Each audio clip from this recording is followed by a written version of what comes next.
Welcome to another episode of the Concrete Logic Podcast. And today I have Chad White with SSI, and we're going to talk about place and finish best practices. Before we get started, just want to remind everyone how the podcast works. If you hear something today or any of the 100 plus episodes that we put out there, and you think someone would find it of value, we want you to share the podcast with a colleague or a coworker. The second thing you can do for us is if you go to concretelogicpodcast.com, there's a couple ways to reach out to me. There's a contact link at the top. You click on that, and that's like sending me an email. Or if you look at the bottom right-hand corner of the homepage, there's a little microphone. You click on that, and that's like leaving me a voicemail. And what we're looking for there are topic or guest suggestions, what you want to hear on the podcast. So please do that as well. And then the last way is if you get some value out of the podcast and you think it's worth some dollar amount, what you can do is go back to that homepage, concretelogicpodcast.com. There's a donate button at the top right-hand corner. Click on that, and you can give any amount, and any amount is much appreciated. And when you do donate, the next new episode that is released, you'll be listed as a producer. So that's what you see. If you go to any of the episodes and you scroll down through the show notes, you'll see producers listed. Those are people that have donated to the show.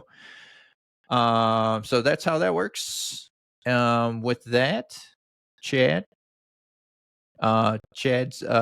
he's the guy you've been in the concrete industry for a little bit.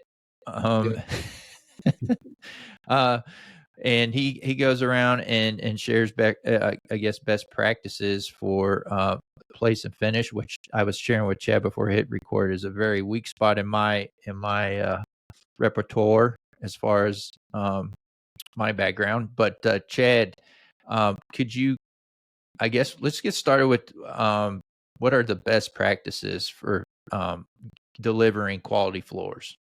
Sure. Like anything else, it starts with the base. Most of the issues you'll see with a concrete slab that goes wrong, a lot of them will trace right back to the base. If the base is not firm and solid and supporting the slab, you're going to have issues. You have the potential for movement. So you got to have a good firm base that's trimmable, that when you are working on it, backing trucks in or moving laser screeds around, you do not want more than a half-inch indentation. You don't want any rutting during the slab placement. So your base is critical.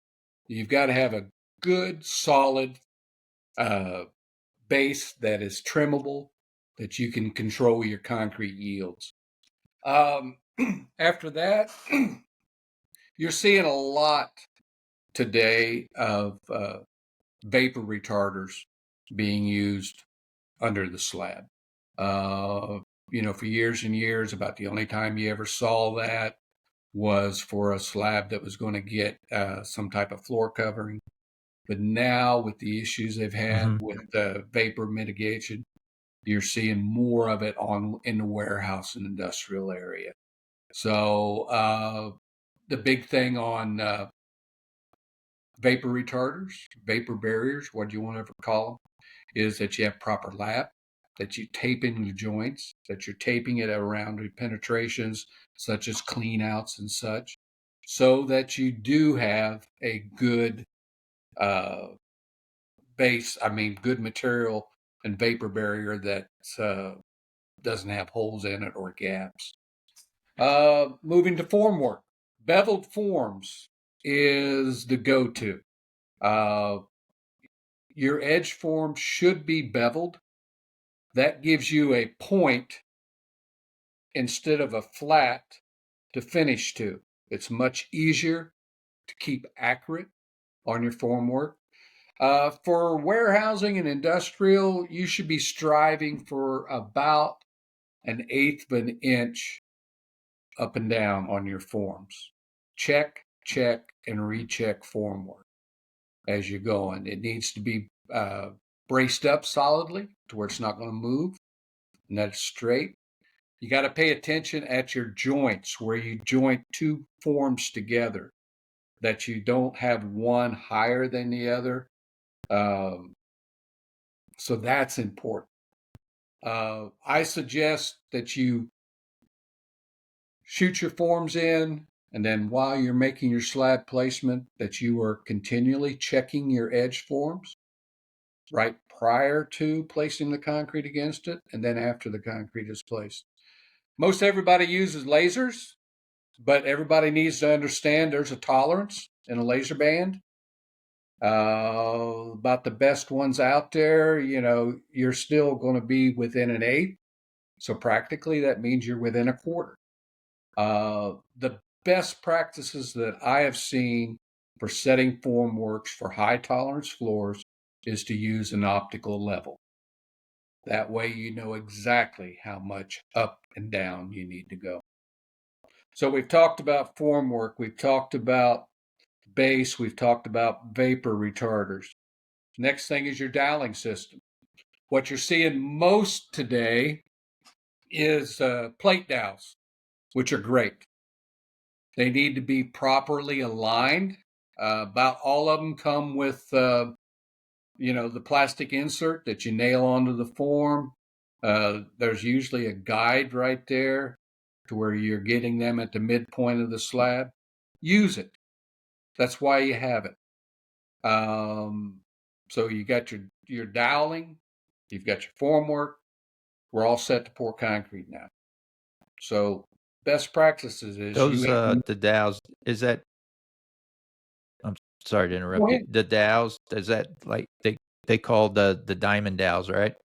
Yeah, diamond dowels that is a load plate dowel, what the market calls a load plate dowel. It's giving you a lot more steel across the joint, because the whole idea of the doweling system is you're wanting load transfer across that joint, to where as a load, such as a forklift or whatever, carrying a pallet, as it goes across the joint, that steel in there is helping support that joint so you're not up and down. And that becomes critical because, as probably everyone that's listening to this podcast knows, concrete slabs curl.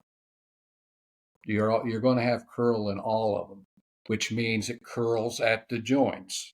So that will it loses contact with the base underneath.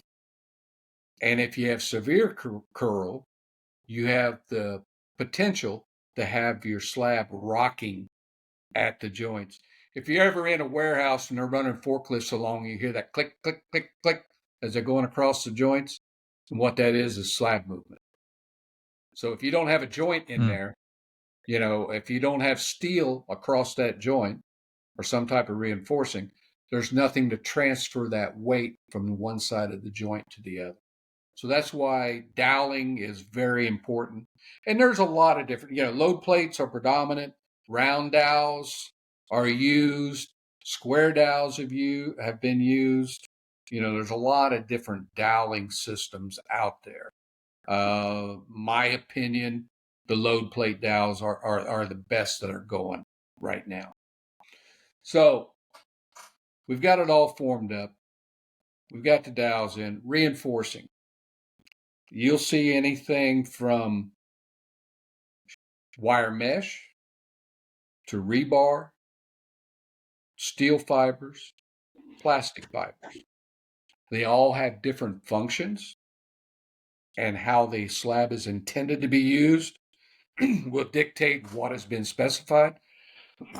But the one thing that's important with your mesh and reinforcing is that it's in the proper position. That in the details, typically they'll like to see that reinforcing in the top third of the slab for crack mitigation, because most reinforcing, it's not going to keep it from cracking. What it's designed to do is to hold it together and keep the cracks tight after it does crack. So alignment of your reinforcing and positioning of the reinforcing is very critical. Now you're placing concrete. You got to have a mixed design that's cohesive, that has enough water in it where the finisher can finish it. You can place it at a slump. Typically, what I'm seeing out there is 4 to 6 inch slump for placing. I think if you get any higher than a 6 inch slump, it's difficult to maintain your flatness and levelness during your strike off. So I always say max slump 6 inches. So you're looking at a mix that you can place at a 6 inch slump that you can strike off, that's going to set uniformly. And the way you get it to set uniformly is you got to produce consistent concrete. Watch your truck to truck slumps. You know, you don't want a 4 inch slump, a 6 inch slump, 3 inch slump, 7 inch slump, because your slab is going to set the way it's placed. If you are placing variable slumps, it's going to finish that same way. So the whole key is you want to stay as uniform as possible. Slump control. A lot of guys, I tell guys, I can guarantee that I can add 10% to your bottom line if you do 2 simple things. Number 1, get started on time. Number 2, manage your slumps. Those 2 things, it sounds simple as hell, but we all have a lot of difficulty with it. So when I say that we're going to pour concrete at 8 a.m., that doesn't mean truck pulling on the job, guys pulling their boots on. That means at 8 a.m., concrete is running down the chute and we're placing concrete. So many jobs I go to, 8 a.m. start is actually an 8:15 or an 8:20. And nobody really thinks nothing about it, but you got a 15 or 20 man crew there and you just lost a quarter hour. Do the math and do that every day. Get started on time. That's a best practice. Manage your slump. That's a best practice. Strike off. You know, there's a lot of different ways to strike off concrete. You have wet screeding by hand or with a handheld vibratory screed. You have roller screeds, which aren't used very much. You have truss type screeds, which used to be used. That was the default prior to the laser screeds, how we produced industrial and warehouse floors. But now the biggest one you see are laser screeds. There's 2 types of laser screeds. You have your boom type screeds, which the boom extends out, goes down, and then is pulled back. The other type of screed is a drive-in screed, where you drive the screed into the concrete, you lower the head, and then you back out, leveling the concrete as you go. Both have their uses. Both can produce quality floors. But the big thing is placing the concrete to where you don't have too much height, where you're not asking the machine or whatever the strike-off method to be trying to pull too much concrete back at a time. I suggest, ideally, if you could, every time that you pulled concrete back, whether you use wet screeding or using a laser screed, you never see over 2 inches in front of the screed. You'll get a lot flatter floor. The second thing is getting the strike off dialed in. That means checking the elevation of the head. That means checking your wet screeds. Check, check, and recheck. You can't do it enough. FF and FL numbers. FL is always pretty much going to always be tied to your form work and your strike off.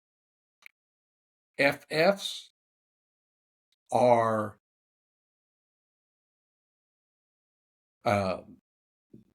more of an issue with your finishing, your panning, and your concrete setting, because how uniform it sets is how uniform it'll finish.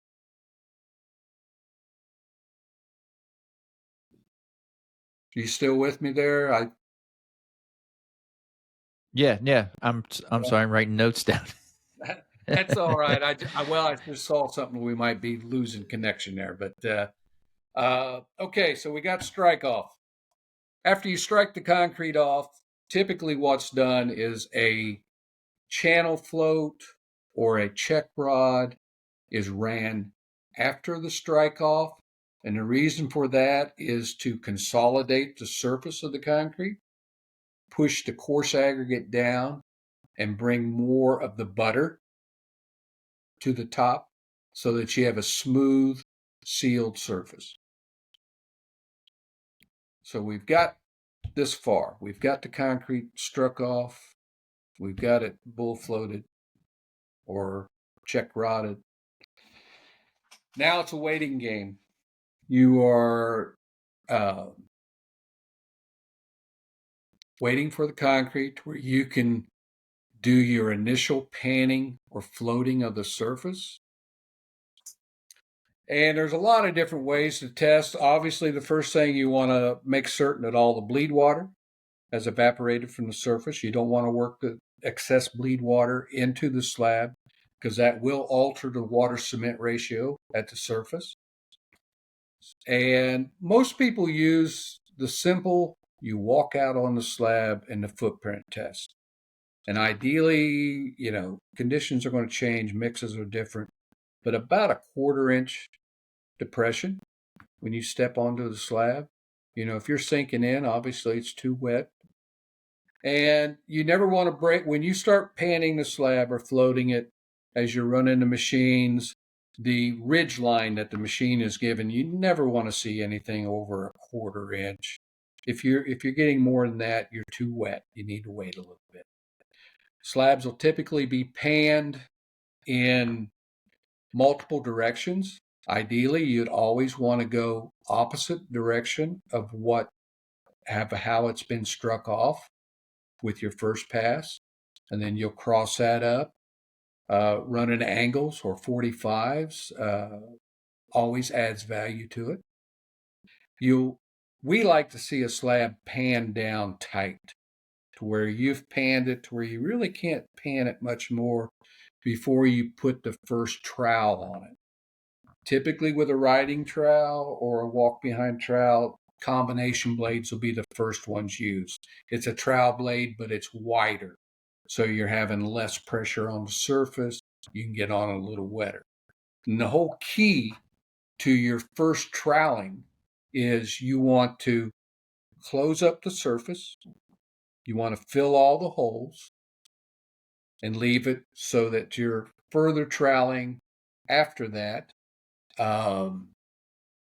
will produce a nice, uniform, dense surface without any holes or cosmetic blemishes.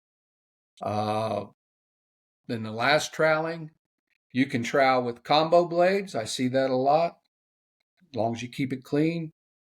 Carbon steel trowel blades is used a lot. And what I like are plastic trowel blades used for the final pass. The reason I like them is they're much more forgiving for the operator. They do not scratch the floor as much as a steel trowel blade will, and they do not mark off. Carbon steel blades, when you burn a floor, you hear people talk about, I burn it black. Well, when they burn it black, what they've done is that's the mark off from the steel, which is fine, but it's hard to keep that uniform. Plastic blades are great because when you have differential set and the slab's not setting the same, you can slide from the hard spots to the wet spots with plastic blades much easier than you can with steel trowel blades. Mm-hmm. So you've got the slab finished. Next thing is your saw cutting of control joints. That's usually always in the specifications, and it'll say, solid as soon as possible without raveling or spalling the joint. And that's a time issue. It's a timing issue. To give you an idea of what I see every day and what I see that works is what I look at is the initial set of the concrete to when you're going to be putting your pan floats on, ideally 2 to 4 hours after the concrete's placed. A well-designed mix, depending on the environmental conditions, should finish within 6 to 10 hours after it's placed. Saw cutting, and saw cutting, that's what's great about our business. What's great and what's bad. Local aggregates, local cement, different, all over the country. Weather's different. I mean, pouring on March 1st in Portland, Maine, and Sarasota, Florida, you're going to have much different timing as to when it's going to set and finish. But ideally, you can tailor your mix to where you're setting within these parameters. Then I guess the last thing to talk about as far as getting through the whole thing is curing. And curing is unbelievably important. There's right now, the majority of the slabs that are cured out there, they're using a spray-on membrane cure at this time. Water curing, we used to see it a lot in the industrial work. You still do see it in some of the polish work. It's a great way to cure. But it's usually, it's a 5 to 7 day curing period, which limits access to the slabs by other trades. So you're not seeing as much of it. But a spray-on cure, you want to get your cure on as quick as possible. Other best practices to think about while you're pouring concrete when it comes to slabs. Evaporation retarders. They're great.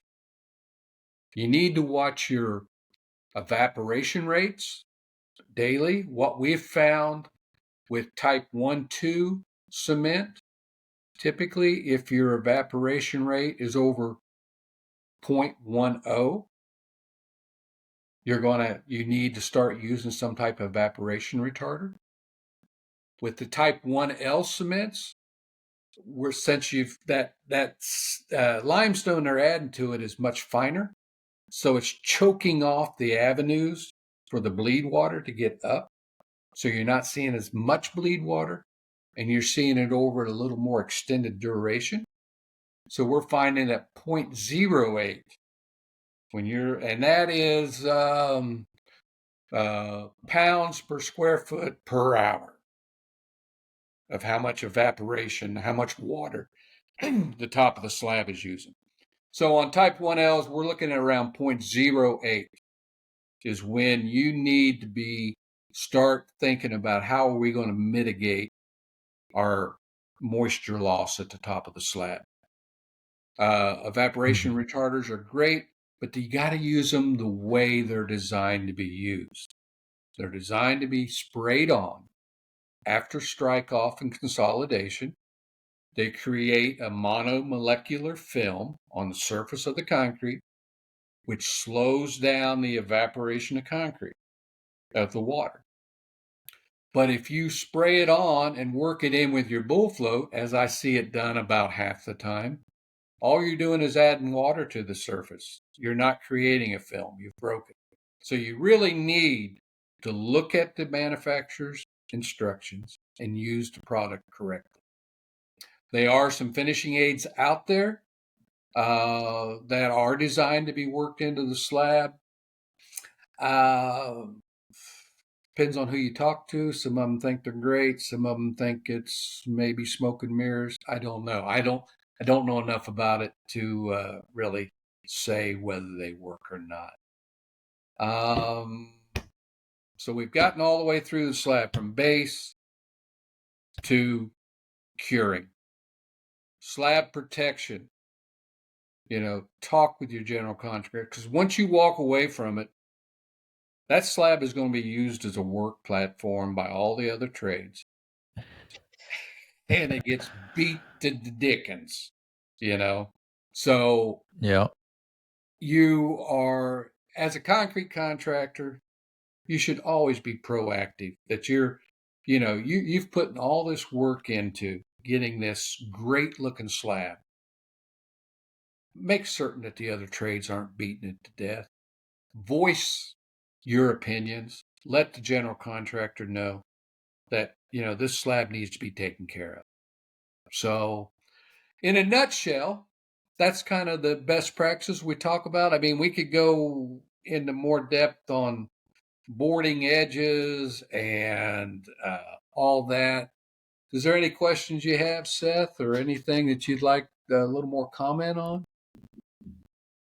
Yeah, no, I was holding back. Thank you for going through all that.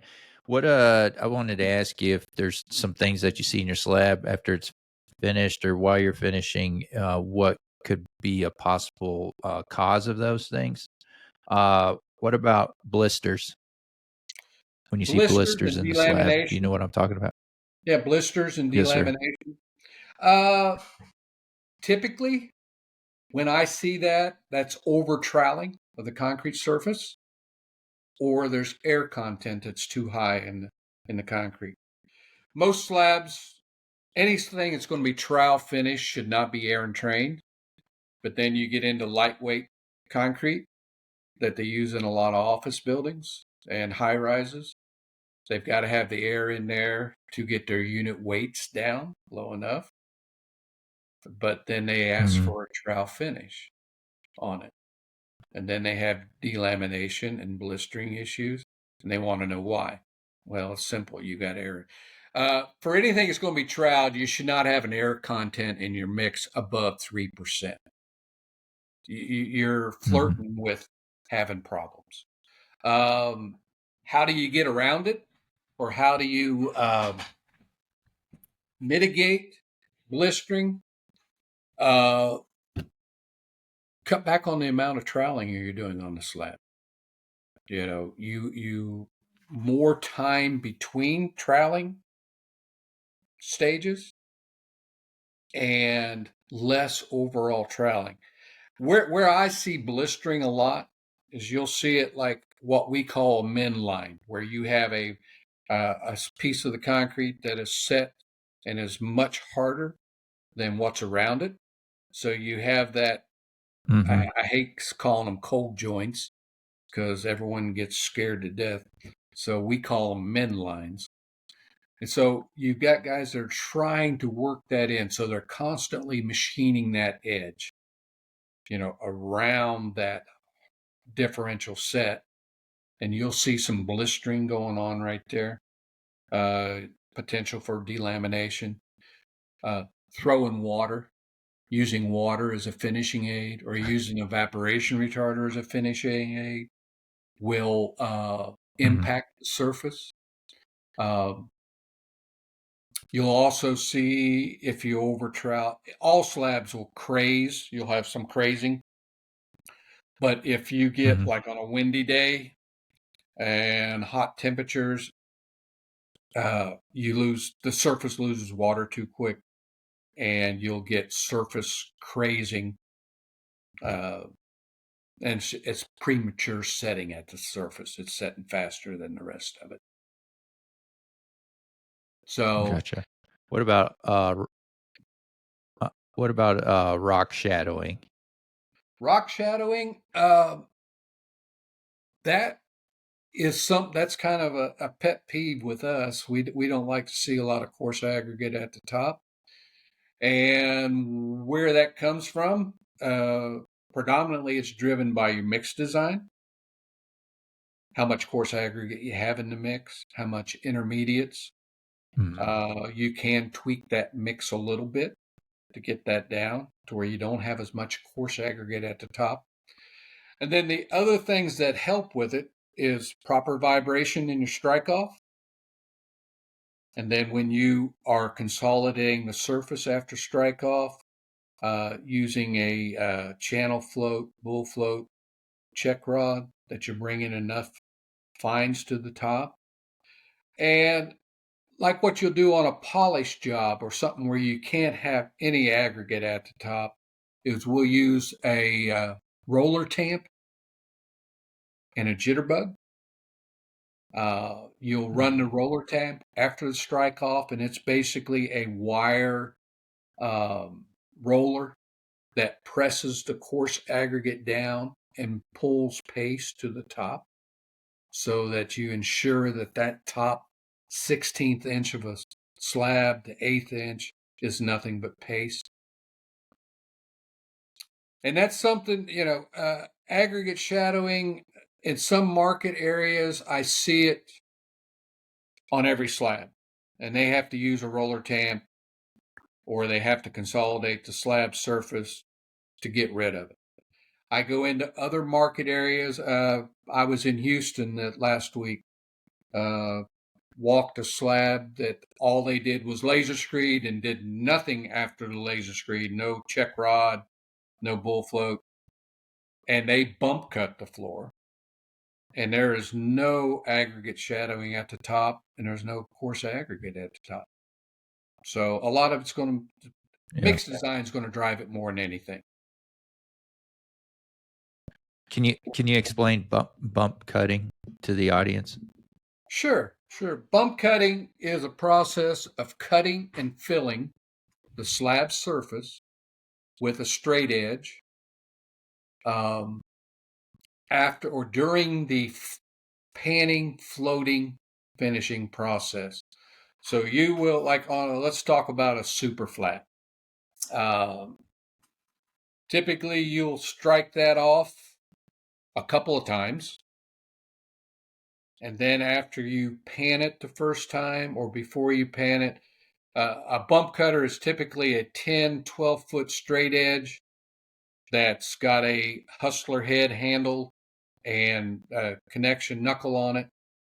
You push that out, and then you'll scrape the concrete surface back to you.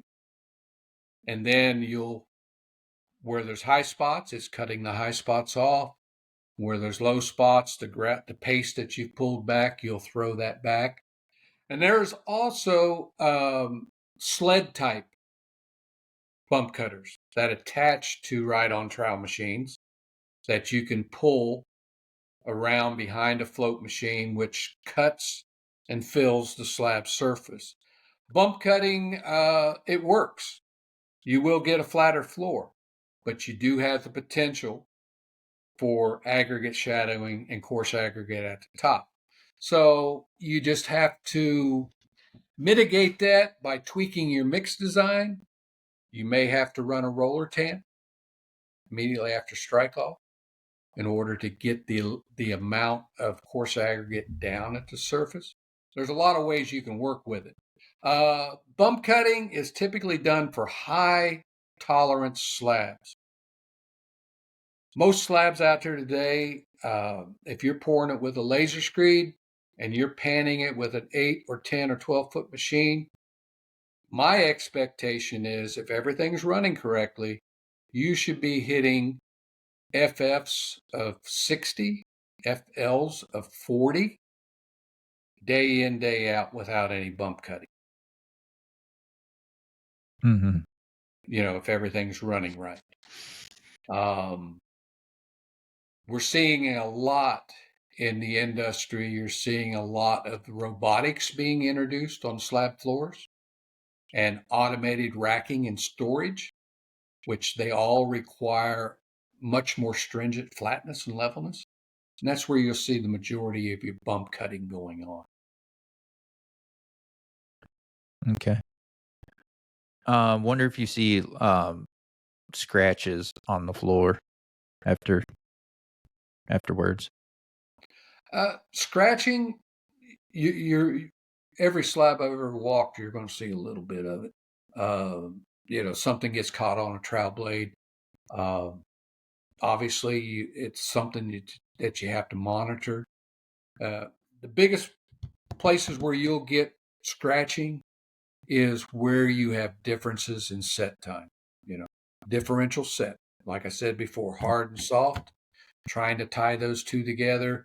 You're on the wet side of it with your trowel machine, you ease over into the hard. Some of that sand or slurry, gets kicked out on the harder stuff. The steel blade goes over it and it scratches the concrete surface. So if you pour uniform slumps, uniform conditions to where everything's finishing the same, you'll mitigate a lot of your scratching. Plastic blades, again, as I say on your last pass, plastic blades do not scratch as much. Now, the one downside to plastic blades is you are not getting as dense of a surface with a plastic blade as you are with a steel trowel blade. So we always suggest that you only use those plastic blades for your last pass. Get your density with your combo blades and your steel trowel blades, and then when it's time to get that final gloss on it, put your plastic blades on and finish it out.